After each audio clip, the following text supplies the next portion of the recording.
to us, that we can use that to share with others who have questions about your and your creation. In Jesus' name, amen. So, again, we have a few, we're going to talk about dogs, but before we do that, I've got a few slides I want to show.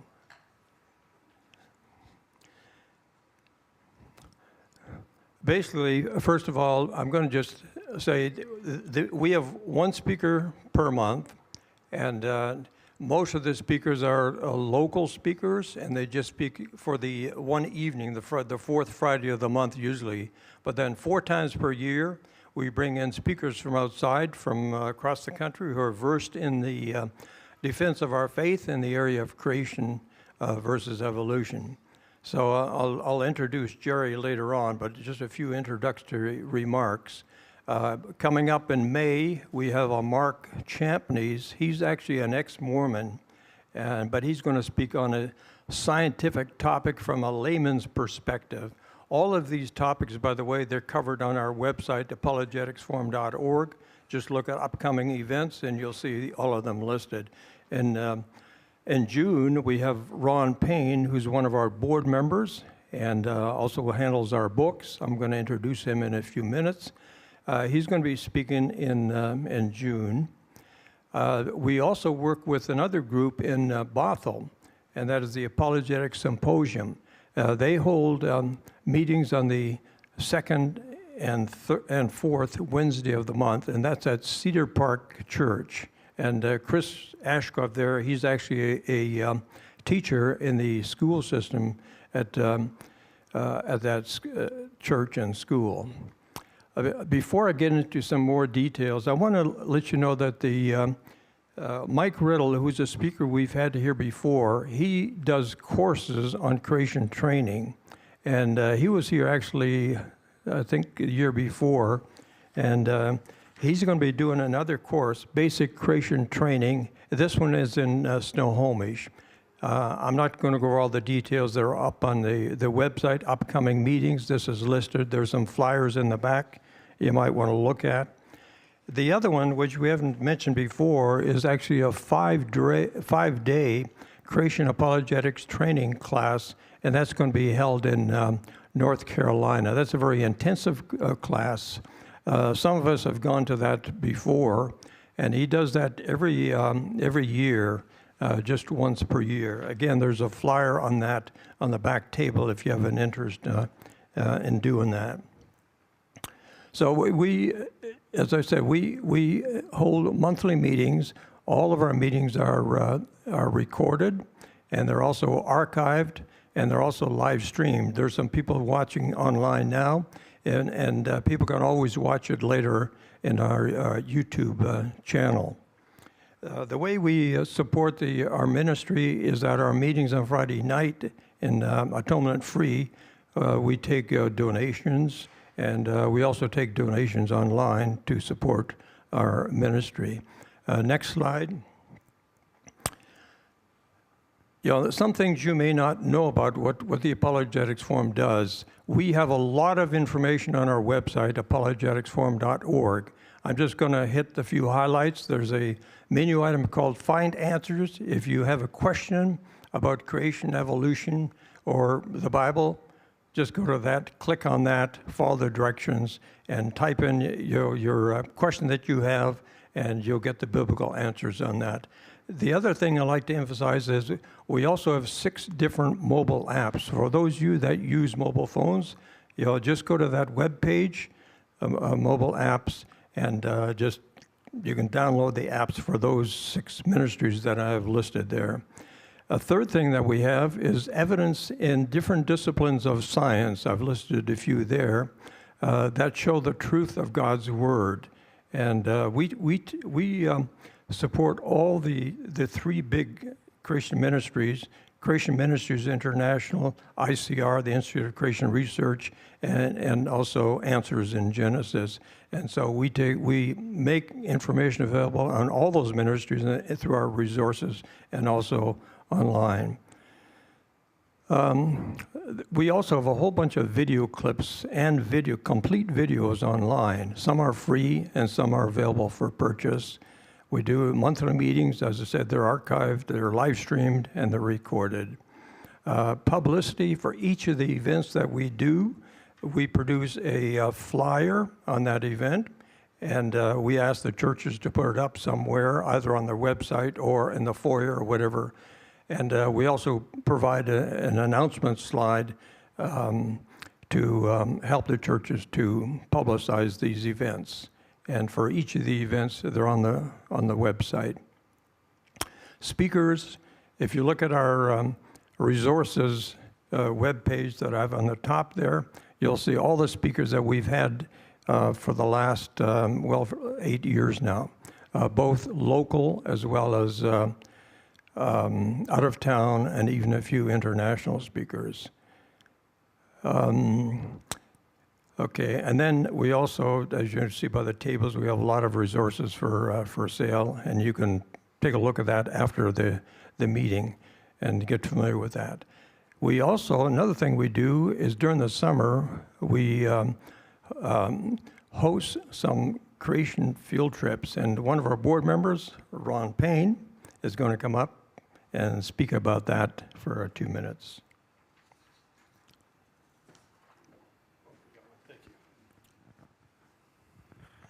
Thank you. It's the season again is coming to where we can now go over to Eastern Washington easily, or more easily. So how many have been to Mount St. Helens before? Quite a few of you, right? How many have been to Dry Falls? Wow, not very many. Does anybody know what Dry Falls represents? Well, we all know about Mount St. Helens because we were there, right? We watched it happen. Over in Eastern Washington, just on the other side of Wenatchee, there's a massive catastrophic flood event that happened at the end of the Ice Age that carved deep canyons into solid basalt rock. And one of these places has an interpretive center, and it's called Dry Falls. Has anybody ever been to Niagara Falls? Dry Falls is 3.5 times bigger than Niagara Falls. Did you know that? In solid basalt rock. Guess how much water is flowing over that falls? 0. 10 inches of rain over in Eastern Washington, typically. So how did that happen? What kind of event happened in the past? Nobody was there to watch it, but the entire scientific community agrees as to what's happening. So we take people over there and show how the Missoula flood affected the entire Eastern Washington area, down the Columbia River Gorge, and seriously affected the Portland area in a catastrophic flood. So we want to invite you to come, and we have 3 event dates in June, July, and September. I skipped August because it might be too hot, to take one-day trips over there to help you understand how water can have a serious effect on geology and how that relates to the Noah's flood and what's happened geologically around the world. And so we would like to invite you to do that. I'll be the tour lead on that. You can see me back there and I can tell you about it a little bit, and it's on our website too, information about it. So I'd really invite you and love to have you come. It's a one-day event. Love to have kids. It's for the family. Thank you. Thank you, Ron. And also, you note on there, we also can point you to the tours in Mount St. Helens. The director of that, he does tours down there as well. And so again, you can contact him there. This information is on our webpage. Just go to the Creation Tours webpage, which is pretty easy to find in the events there. And that'll tell you how to get in touch with these people. So next, I want to just talk a little bit about Jerry Bergman's schedule. You can see he's not just speaking at this church. He already spoke at Cedar Park for an evening, and then tomorrow night he's going to speak at our regular Apologetic Swarm meeting, and that's an Atonement-Free Lutheran Church up in Arlington. And then in Saturday morning, he's actually going to be doing a mini conference. The topic of his talk tomorrow night is Apes as Ancestors Debunked. And he has a huge book on that he's just written recently with a few other creationists, and that explains exactly why apes cannot be considered as ancestors. And so then Saturday morning we're going to have a mini conference, and that's going to be in Snohomish at the Emmanuel Baptist Church there. And again, the theme is Apes as Ancestors Debunked. And the two topics are going to be covered is on neanderthals. Are they really our ancestors, or are they our brothers? And then the second one, it's often been said that chimp and human DNA is 98% similar. Is that true? No, and you'll see. We also, typically when we have an out-of-town speaker, we do a youth night, and this time it's going to be done at Calvary Chapel, Lake Stevens.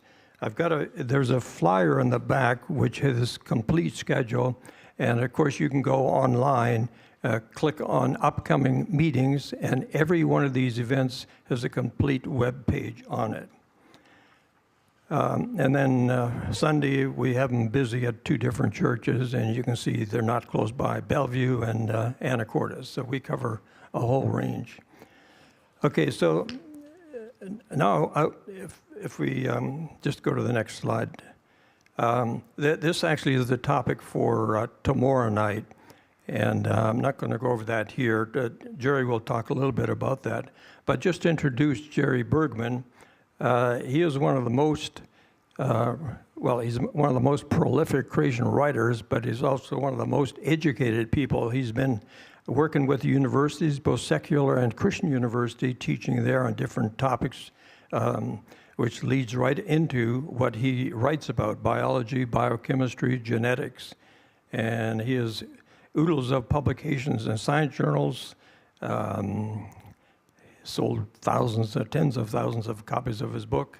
He is used to actually speak and do research for ICR as well, and he's now also a Creation Research Board member. You might ask, how does he have time to speak and write? Well, we keep him very busy. So Jerry, come on up and share with us.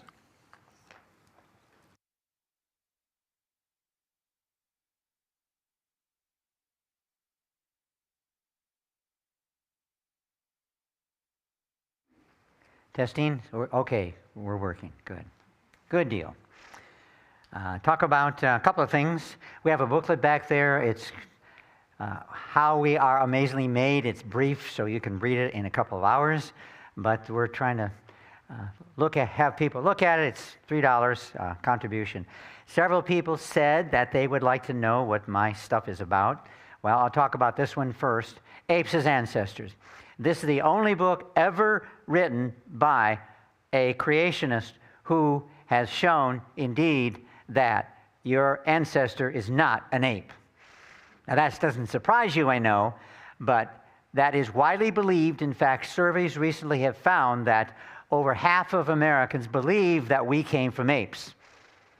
Okay, and there are books written about this topic, but this is the only one that in detail goes to evaluate and refute this claim. How do we do that? Well, what happens is that I have my theory about human evolution. I have my Australopithecine that I feel is the answer. You have your belief, your ape, that you believe is the answer. So I criticize your belief because I want to push my idea. You criticize my belief because you want to push your idea. And so what we did is just looked at the paleontological literature in the peer-reviewed scientific journals, and we found that paleontologists were able to effectively refute the other theories, and when you look at all of them are clearly refuted. Why do they believe it? They believe it because, well, it's a belief. They believe it. And the book goes into detail doing that. And so far, I hope everywhere I've gone, I sell out except one place. So I have a few left. So by the time I get to my last speaking event, I may not have any left. A new one just came out, The Three Pillars of Evolution Demolished. Evolution is widely believed. In fact, now many churches accept the idea of human evolution, and I show that these pillars all are wrong.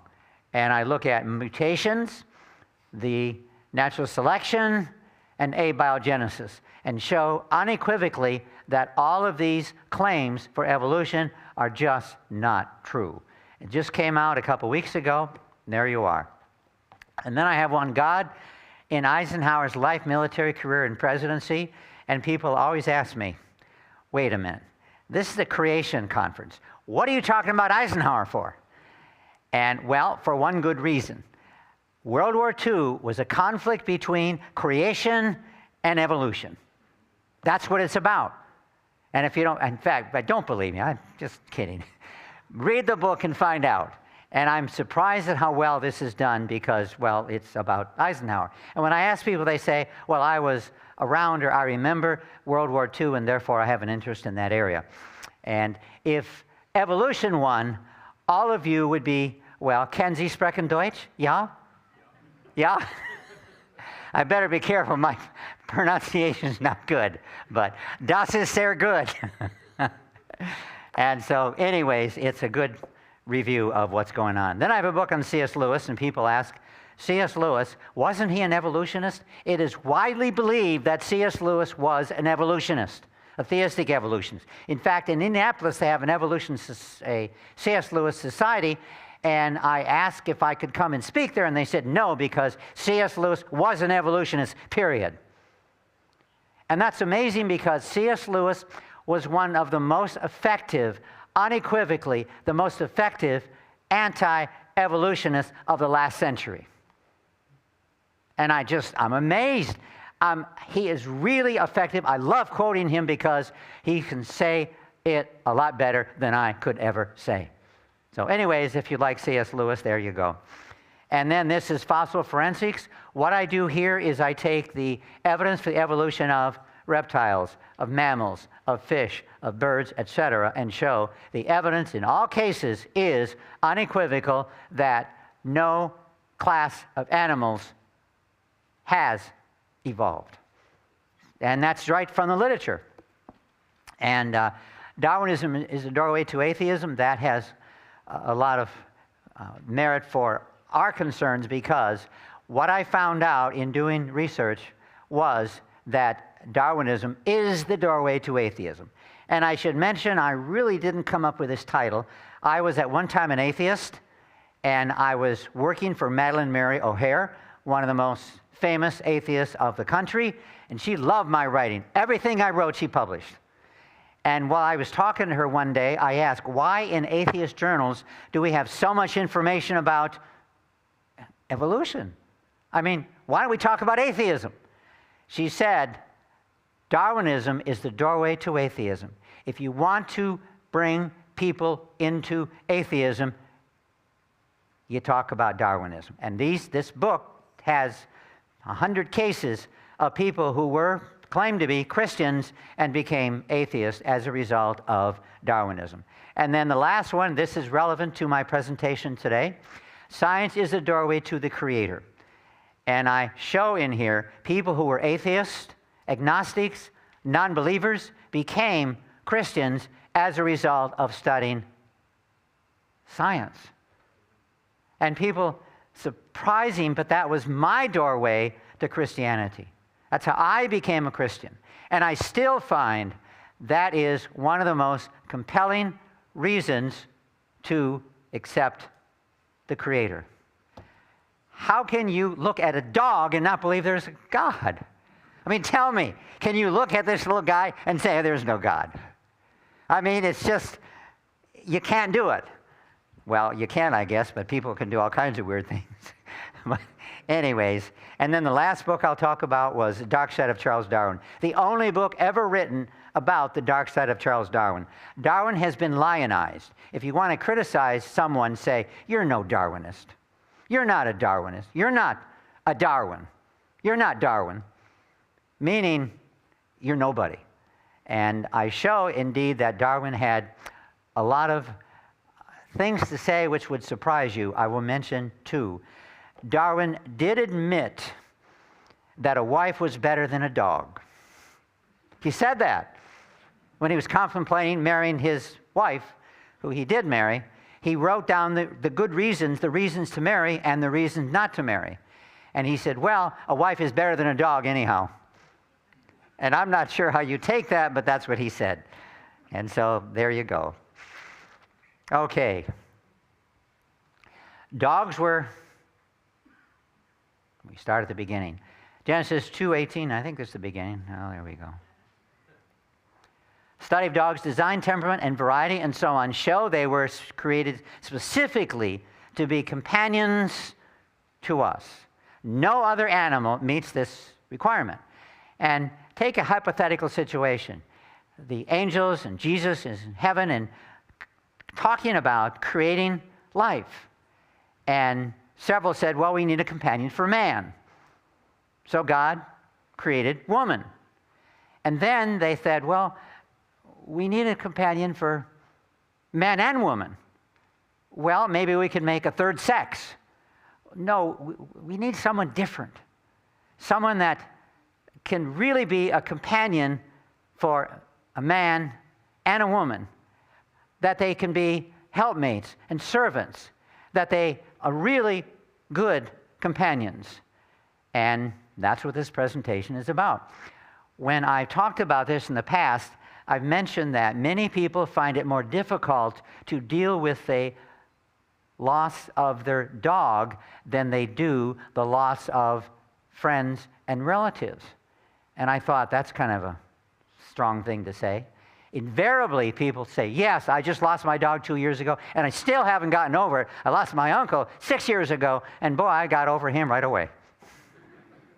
So I'm not sure that's a compliment, but if you think about it, and I guess I have to admit, I've had many. My brother just died not too long ago. I mean, I had a hard time, but on the other hand, I think I had a worse time losing my dog, Cody, and it surprised me how it affected me. I never thought it would affect me that much, but it did. And that's what people tell me. Well, there's my dog. That's the replacement. That is Rudy, and he's in the car. And he weighs about 9 pounds, and he already is just, everyone loves him, already. And he doesn't do anything, just looks cute, and he's with us all day long. And he has a hard time not being with us. When my wife, she'll come in on my study when I'm writing a book, my wife will come in, and guess what? A few feet behind her is Rudy. He follows her around all day. He's with her all the time. We get up in the morning, there he is. We take him for a walk, and he sleeps with us all night. We tried to get him to sleep in the cage, but that didn't work. He cried all night. So we just let him sleep with us, and he does a pretty good job. And the Lord God said, it is not good that man should be alone. I'll make a helpmate for him. And of course, this helpmate was woman. But in many ways, a dog was a perfect companion for both men and women. And how was the woman a helper suitable for the man? Well, we know that in many examples. Just a couple. Do you know if a man lives just longer, the woman, without doing anything, also lives longer? If a woman wants to have a long life expectancy, get your husband to live longer, and you will live longer. That's the data. And if you take out an insurance policy, they will ask you like, are you married? Oh, yes. Good marriage? Oh, yes. Happy marriage? Yes. 10% less on your insurance policy. I mean, really, they may not ask those questions, but that's what it amounts to. And there's my little guy, one of my past little guys, by the way. And dogs were genetically programmed to have, think about it, unconditional love. I can complain all day to my dog, and he just looks at me and smiles. It's amazing. I complain to my wife the same way, and she says, oh, stop complaining. You complain too much. And yet I complain to my dog, and he just, very, very supportive. They fiercely protect their master, right? Excellent. And many dogs will fiercely protect their master, but also show great affection for him. They will make it very clear that they love you. There's a joke which, if someone gets locked in a trunk accidentally, a person and a dog, when you open the trunk, Who is going to just be so nice? The dog comes out and will lick you. The person comes out and, who closed this trunk? How did this happen? Well, I don't know. I guess somebody didn't realize you were there and they closed the trunk. And so there's a difference between how a dog responds and how people respond. Dogs are loyal, trainable, able to work hard, and one thing is that there is so much enormous variety. And I'll show you more detail in a minute, but this gives you an idea. Smell. Dogs have a superior smell. The problem is that we end up even now with sensory overload. If you're a mother with a TV on, husband bugging you, the kids barking, you just scream and say, just be quiet, let me think. Well, if we had smell like a dog, you would have sensory overload. You'd have sensory overload. We already have sensory overload now without having smell like a dog. But if you had smell like a dog, you would have sensory overload.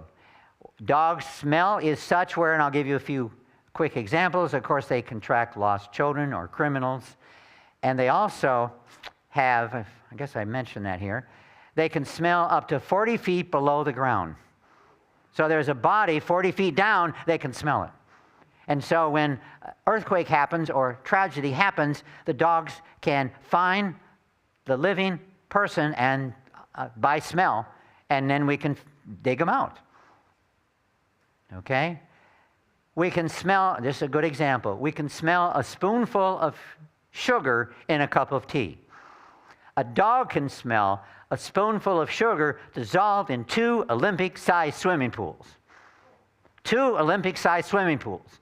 They can smell a spoonful of sugar. And that shows that our sense of smell is really pretty bad compared to a dog. Okay? And they can be trained to detect skin, breast, and bladder cancer by comparing samples from known cancer patients and people without cancer. And now research shows that dogs can be trained to smell lots of other things, like lime. And there you can see is the smell of a dog. Why do they have such a good sense of smell? Well, look at that nose. Compare that with yours. Much larger. And therefore they have a very good sense of smell. They can serve humans in really enormous number of roles. Some of the more common, more obvious are hunting, herding sheep, pulling sleds, wagons, protection, rodent control, assisting police and the military. Those are more obvious. Some that are less obvious, leading the blind, or companions for people who have emotional trauma. For example, individuals in the military who experience something which causes them to have, well, emotional trauma. And I notice in the airport every now and then, you find someone walking around with a dog. And so I ask them, I see this as a helper dog, a emotionally support dog. It's interesting. How does he do? Oh, and sometimes they sit down and talk to you like they've known you for 30 years.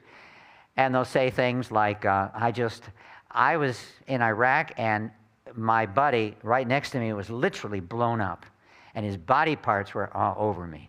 And I said, I thought I would get over it, but it got worse as time went by. I mean, I thought, next month and 2 months, 6 months. But he said, as time went on, I got worse until 2 or 3 years later, it was worse than when it happened. And so finally, I got this dog. Does it help? Oh, yeah, it helps. It really, really helps. And therefore, I travel with the dog, which the airline allows. Leading the blind, of course, that's pretty obvious. And there you can see is a therapy dog doing his job. In many places, the only means of transportation, of course, so there you go. And the origins and evolution of the dog. Since we talk about creation, what evidence do we have for the evolution of a dog? Well, you can see from your far from the left here, that is the first dog. And guess what? The first dog was a dog. In fact, the most common that we're aware of evolution was from a wolf. And a wolf is a dog. In fact, it's surprising when I studied this, I realized that they're mistaken for dogs, and people will bring a wolf into the dog pound and say, "He's having a hard time with this dog. I can't train him." And they say, "Well, that's because it's a wolf." It's not a dog. And therefore, they are very similar. And in fact, if you compare DNA with wolves and dogs, they vary only by, as far as we know, 11 fixed genes. In other words, wolves are dogs. A friend of mine, the mother fox was killed, and there were 3 babies, I think, and he took them in. And I remember visiting him, and my thought is, they're dogs. They're dogs. A different breed, but they're dogs. One thing I remember, though, is their fur was so smooth, very unusually smooth, and that surprised me. Thousands of wolves are euthanized each year because they're assumed to be dogs. So, another theory is a dog evolved from this guy, a rat, and I just find that hard to, just doesn't seem to be much evidence for that. So we know that dogs did, quote, evolve from wolves because we did it. We have the evidence. And that is a good illustration of the fact that when God created dogs, he created an enormous amount of genetic variation. Not the only animal that has that variation, but certainly it has huge amounts of variation. Personality, body type, size, etc. And these are 2 skulls. If you were a paleontologist and you dug up those skulls, what would you say? Obviously, they're not the same animal. They're obviously clearly not the same animal. Guess what? They're both dogs. They're both dogs. And so look at the difference. And this is a problem, of course, with fossils. We can dig up a fossil and say, well, it looks like or it behaves like, and yet you can't tell a lot, as much as ideal, by the fossil, because those certainly don't look like they came from the same animal. A wolf you can see in the corner here, a husky, a Shih Tzu, Pekingese, a pug dog, and an English bulldog. Look at how different they are. So you could easily take, I don't know, the English or the pug, I guess, and that's the evolutionary history of the wolf, and get an evolutionary chain. But the fact is that we all know they're not an evolutionary chain. They're just all dogs. There they are. And there you can see a wolf. And I can see why they would mistake that for a dog. It looks just like a dog. In fact, one study I read said that in some ways, wolves are easier to train and less aggressive than dogs, which surprised me. But that's what they found. They did studies between the 2 animals. Most commonly cited ancestor of a dog is the Hesperocyon, a small fox-sized creature. Fox-sized creature looks like a dog. It just they just can't come up with a plausible evolutionary precursor of dogs. Just haven't been able to do it. So as a creationist, I would say, well, the first dog was a dog. Surprise. And there's one of the theories of the evolutionary precursor of dogs. And I don't know, it kind of looks like a dog already. Now, there are 510 recognized breeds of dogs according to this organization. 510 different breeds. Enormous variety. Enormous variety. And there you can see the difference between 2 dogs. And when I taught biology, I said that these were not able to breed. I mean, that's pretty obvious. So I said, well, these two animals can't breed. They're both dogs, but they can't breed. They can't interbreed. And I learned a lot from students. I had a student that raised his hand and said, Dr. Bergman, they can breed. How do you know that? Well, I had one of these, and they bred, and they had pups. Really? Yeah, really. You want to see a picture of them? Here they are. And I didn't ask which one carried the pups. Maybe I should have. Nor did I ask any other details. I let him, he assumed they don't interbreed, and therefore he wasn't worried about that, but that turned out to be not true. And I still can't see how these two can breed. But then, I'm not a dog, so I don't know. Okay, assuming the oldest Darwin date given by evolutionists is valid, the dog has not changed in 45 million years. So we have a lot of fossils of dogs. We have a lot of drawings of dogs in caves and in Egyptian artwork, and they all look like dogs. And evolutionists date that to 45 million years. Probably not that long, but their date's useful. Because if it hasn't changed in 45 million years, not much evolution's going on, period. And here's another chart. They list 5,325 dog breeds, and you can see some of them there. The dog was also designed to communicate.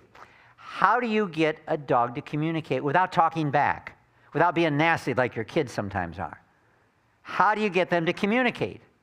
And when Gabriel was talking about this in heaven, my hypothetical scenario, someone said, maybe they can communicate not by speech, but by the tongue, by the tail. That would create a problem? No. Not with human language. If your dog could talk, I have a feeling he probably would say some things you wouldn't like. You put down the dog food, and he'd say, that crap again. I'm not eating that stuff. I want to eat your stuff. But, of course, they can't talk, and so they can most they can do is just walk away. Simple noise might work. Well, barking, I guess. And barking might be one way of communicating, but not a human language. But they don't have facial expressions, and so, therefore, maybe the tail. And they can communicate by the tail. Tail that's high up, that means they're alert and excited. Tail that's straight out means that they're neutral and exploring. Tail that goes down means submissive and concerned or sad. Tail to the left, concerned or unpleasant about something. The tail moving fast back and forth, they're excited, which is one of the most common signs that we get. A tail that has a broad stroke, kind of like a whip, they're happier. And a tail that's curved up at the end, upright, they're pleasant about something. And a tail just moves slowly, less enthusiastic. And short strokes, they're anxious or upright. And I'm told that you can tell, if you get good at this, what the dog is saying by the movement of the tail. Okay, what about a dog for you? I have to admit that I got a dog. The doctor said, your blood pressure is getting up there. I take my medicine. Yeah, I know, but how often do you walk? I try to walk at least once a day. You need to get a dog. So we got a dog specifically to lower my blood pressure. And it really worked.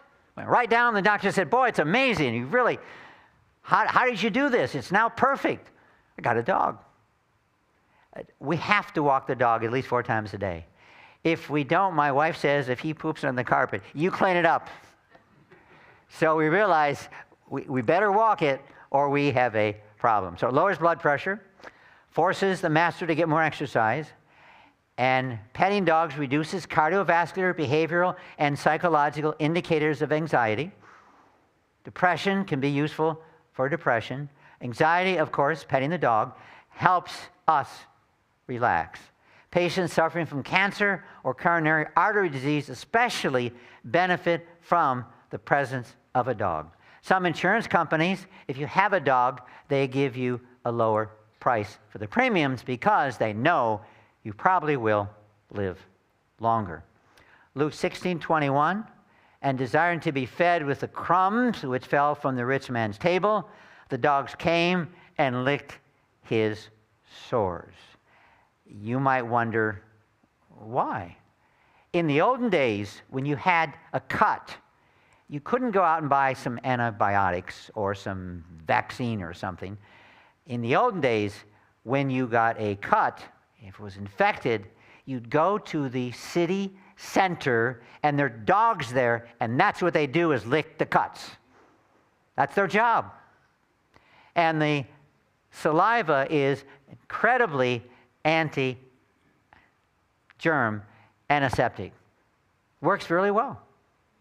And if you're trapped, if you read the first aid books, if you're trapped in the jungle somewhere and get a cut, hopefully you have a dog, and the dog will lick the cut, and that will reduce the likelihood of infection causing a problem. So that scripture is true.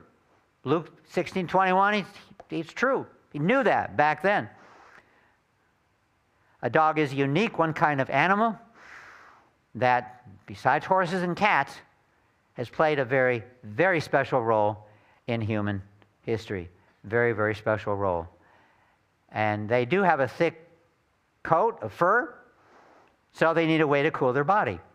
They have sweat glands only on the paws, on the pads of the paws of their feet, so they cool by water evaporating from the tongue. That's the only way they can cool themselves.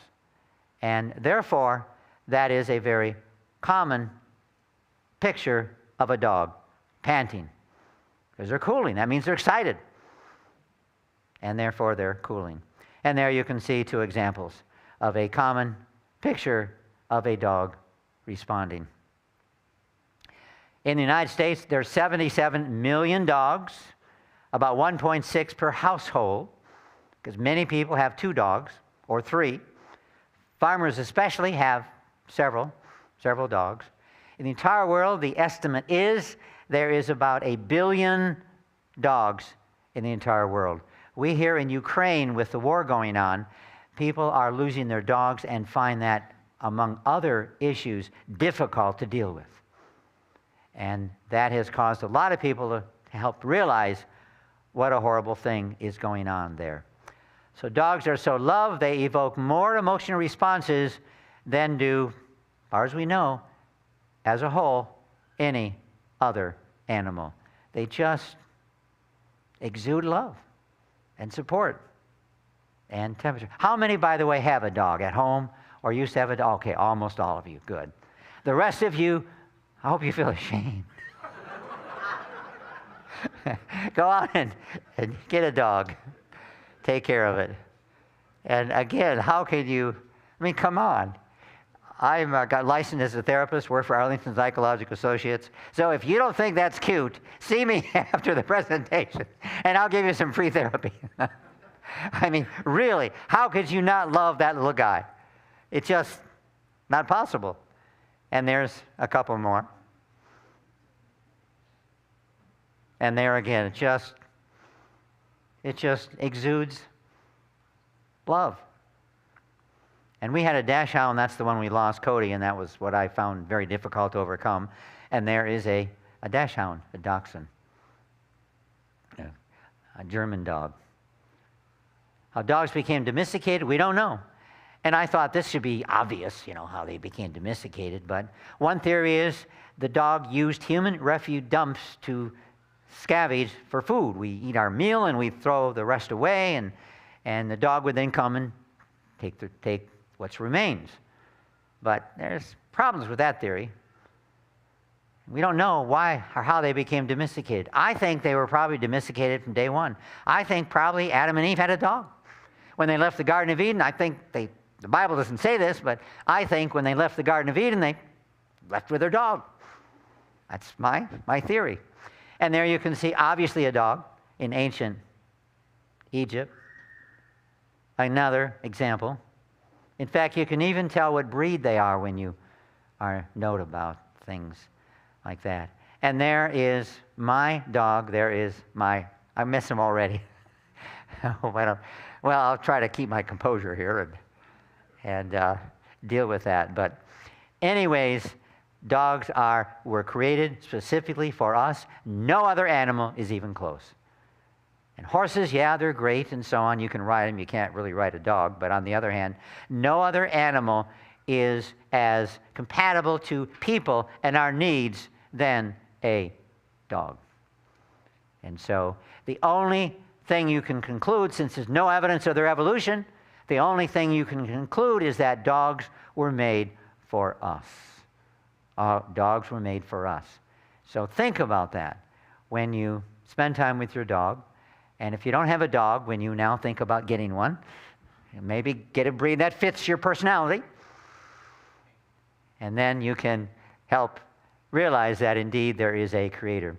And this brings us back to science, the doorway to the creator.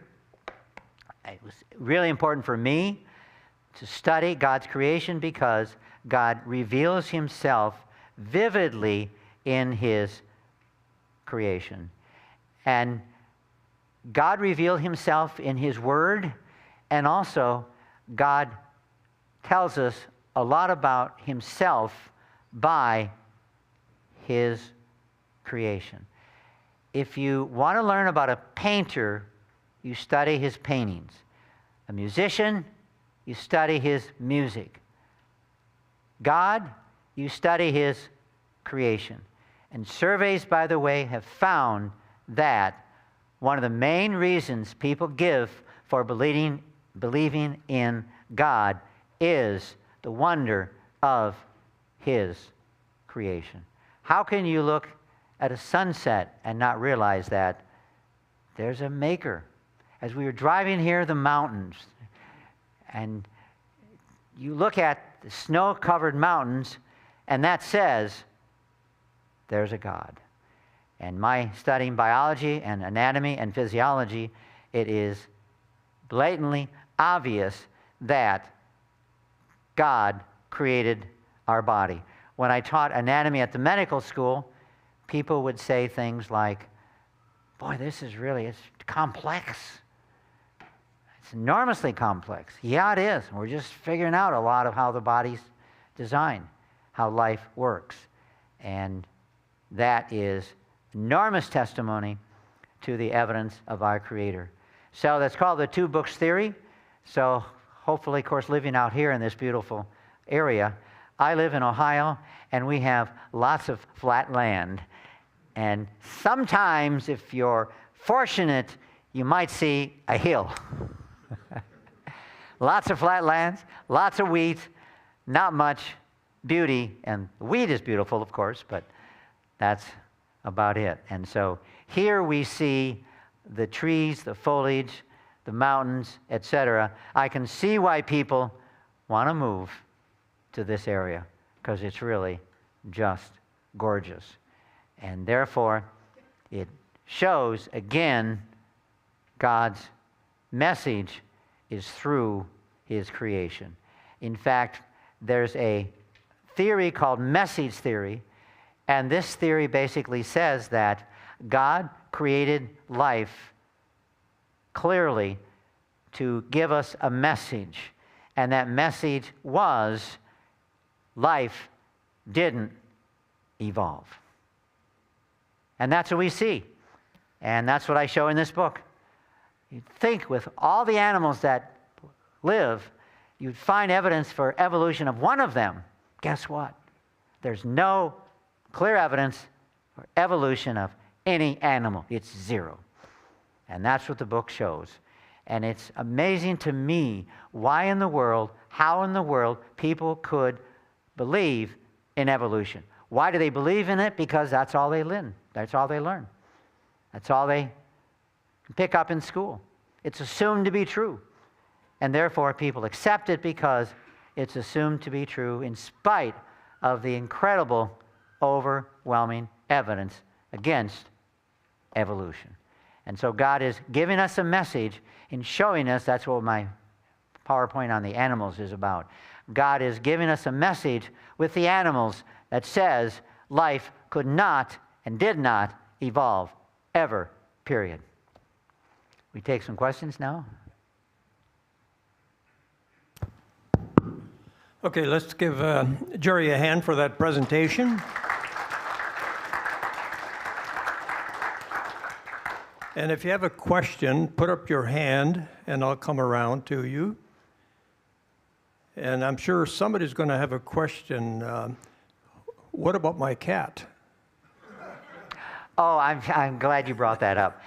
I have a picture of a dog, and I've had several complaints on another PowerPoint, on another subject. And a person came up and said, "What's your problem? You don't like cats?" And so I added a picture of the dog, and next to the dog, a cat. So I haven't gotten that complaint recently. And I should do that with this PowerPoint, but I didn't. So I know I should have, sorry. I love cats too. We had a great cat, Bandit, and so we love cats as well, but just not quite as much as dogs. Questions?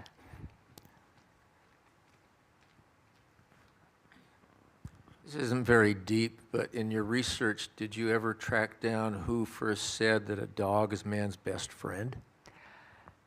No, I didn't. My guess is probably it's been said by a lot of people in a lot of places. I wouldn't be surprised if some Egyptian 4,000 years ago said that, but I don't know. That's a good question. I'll have to see if I can't find the answer.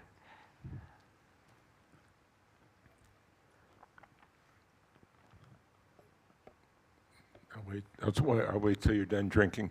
I have heard that the emotional support dogs can detect a seizure before it happens. Do you know how that happens? How they can do that? Yeah, several things. Number one, their smell, as we said, is so incredibly good. Before a seizure happens, they generally emit certain smells which they can pick up. We can't, but dogs can. And so there are people who are prone to seizures, or that's a concern, will have a dog with them just so they can be aware of one coming, and then there are things they can do, if nothing, just sit down so they don't fall down. And in seizures, often they get more damage from falling down and hitting their head than they do from the seizure itself. And so therefore, they use dogs to deal with that, to reduce the damage that occurs after you have a seizure.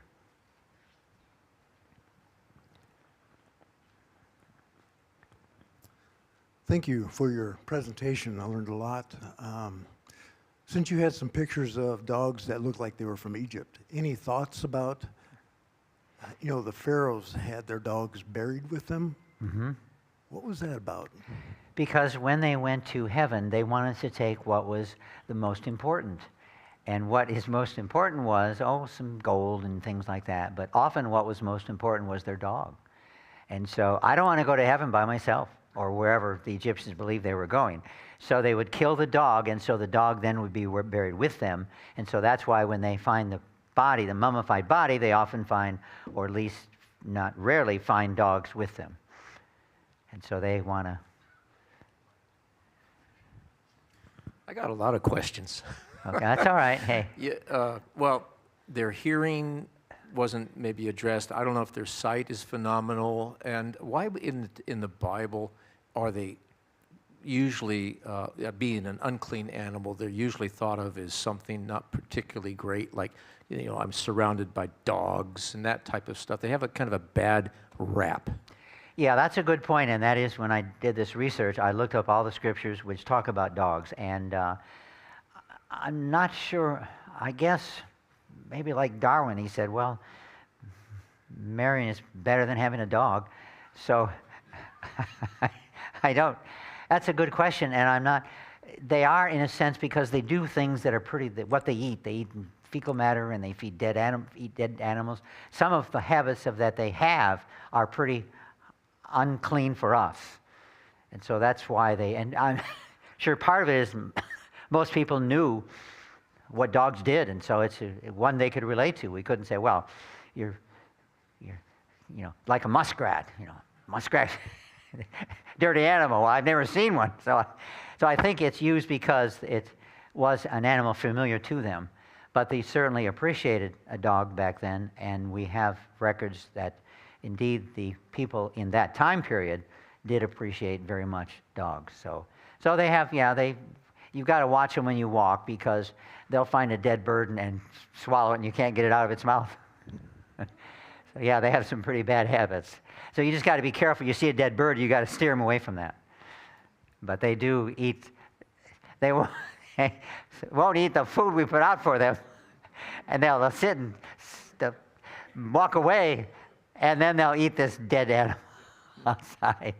So yes, So the whole presentation was about how dogs are like helpful and good to be around humans, which I totally agree with. But what about dogs that are inherently aggressive, like pit bulls?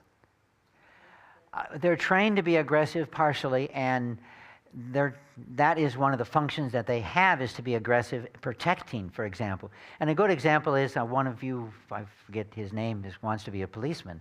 Policemen have dogs, and I ask them often, these dogs they'll kill somebody if you let them go. Aren't you afraid? Oh no, he says, they love me and I love them, no problem, but you tell them to sick on that criminal and boy, they'll just run after, they'll bite his arm off. So they're very loving and supporting, even though they can be very mean. German Shepherds, of course, have the best reputation for being very vicious dogs, and they are. The Nazis used them, of course, extensively to try to control the population of the Jews. And yet, again, you have reports that to their master, they're just very loving and sweet. And so they have these very dichotomous personalities, which makes them useful in even other areas. And so that's a good example. Boy, you've got some good questions here. I'm flattered. I just have to make a comment. Dogs are not inherently aggressive. It's the human that makes them bad and nasty. Normally, they are loving companions. It's the people who do them wrong. Okay, that's a good point. And we had a dog that was aggressive, and we had to get rid of the dog because he was really causing a problem. And then they said, well, you get a dog that's a couple months old, and you make sure that the dog has never had a negative experience with people or other dogs. And that's Rudy, what we have. He loves everybody, and he loves every dog. Has never been aggressive toward anybody at all. And that's because he's never been in a situation where he needed to be aggressive. And so that's a good point. Thank you.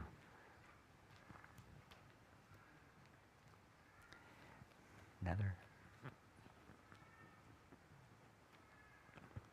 Hi, I had a question on your delineation between selection and evolution, as we call it. I mean, we see dog photographs from the early 1900s, such as the English Bulldog. You'll see traits and other attributes that have been attributed to breeding, various changes over the course of time.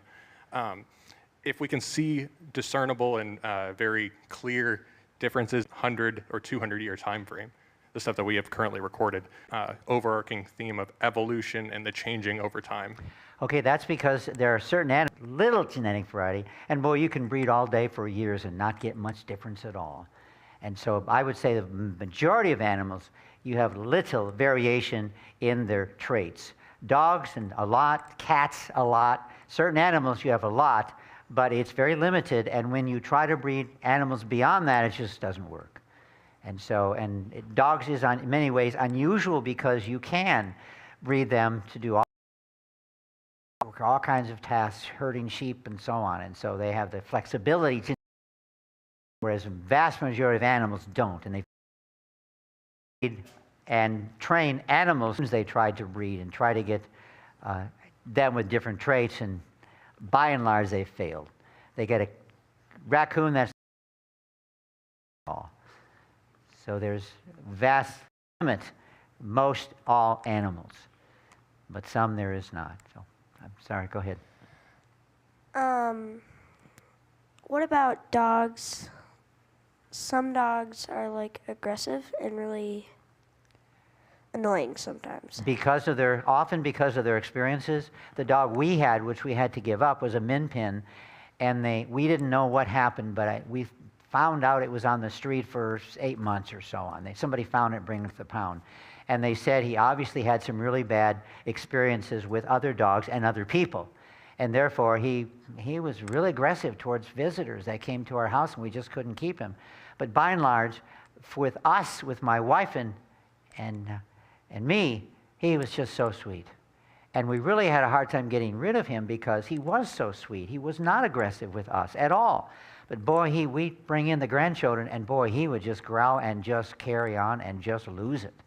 And we got so the grandkids wouldn't come to our house because of that dog. And so we felt it was hard. We had him for about a year, and we felt he bit me and put me in the hospital. I still got the scar from his bite. Now, he didn't bite me being aggressive. I think I startled him, and he responded by biting me. So it wasn't that he was aggressive towards me. He was just aggressive, period, because of his experiences. And so a lot of it has to do with their early growl at anybody or anything. Lousy watchdog.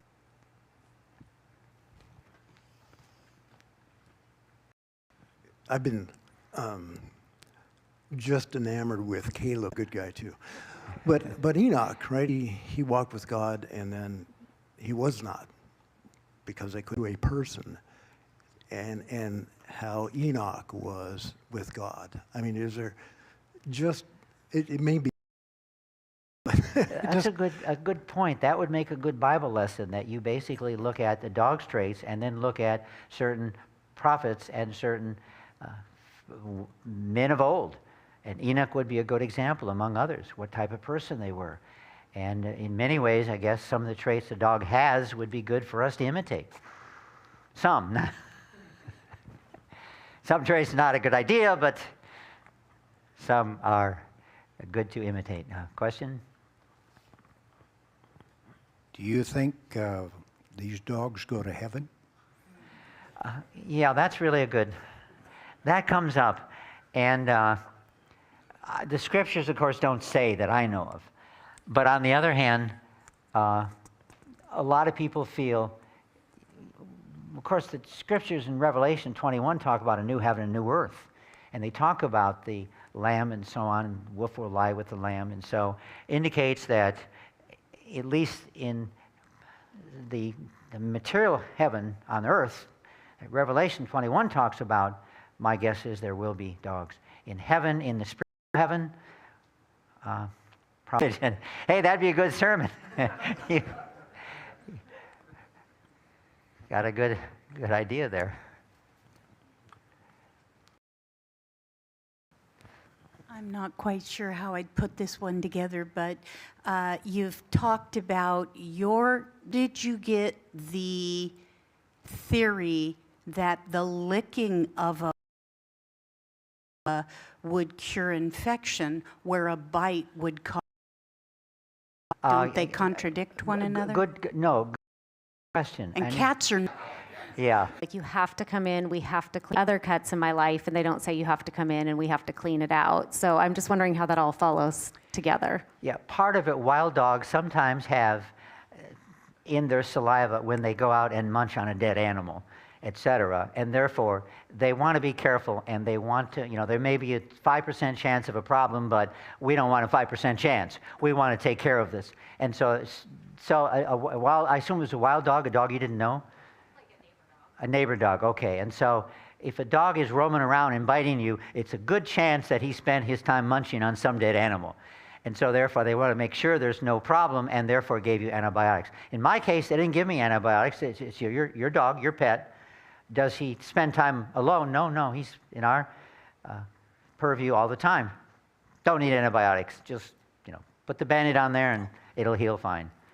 So that's the difference. A wild dog or a dog that's a stranger, my guess is they probably would have given me a shot of antibiotics, but they didn't. So thank you. That's a good comment. Okay, I think we'll bring the Q&A to a close at this point. And of course, Jerry will be available and back there as well. You can ask him more questions. So let's thank Jerry for the Q&A as well. I'll sign my books, and I had a couple of months ago, somebody, I signed the book, and they sold it on eBay for $99. I'm not sure if I was flattered or insulted, but anyways, so I'll sign my books, and if you buy something, and hopefully I won't run out. I have a feeling I've already ran out of one title. So and I won't be back probably for maybe next year, the year after, I'm not sure. So depends on how much Heinz wants me back. So, and it depends on my schedule because my wife is not too thrilled about me spending too much time away from home. So that's an issue we too. appreciate your time that you're spending with us. And just a few comments on your books there. The Apes as Ancestors brings back memories and really how I got into this ministry. We have 5 children. When our oldest child, grade 3, came home to Gerda one day after school and said, you know, my teacher says we came from an ape. And that's when I said, well, maybe I need to get more serious about, the apologetics about this. And so that's one of the reasons why I got into that there. And the other one, looking at the, Darwin and Hitler and all that, the connection there, it just turns out my history is such that since I was born in the Netherlands, during the occupation, of the Netherlands by Hitler, of course.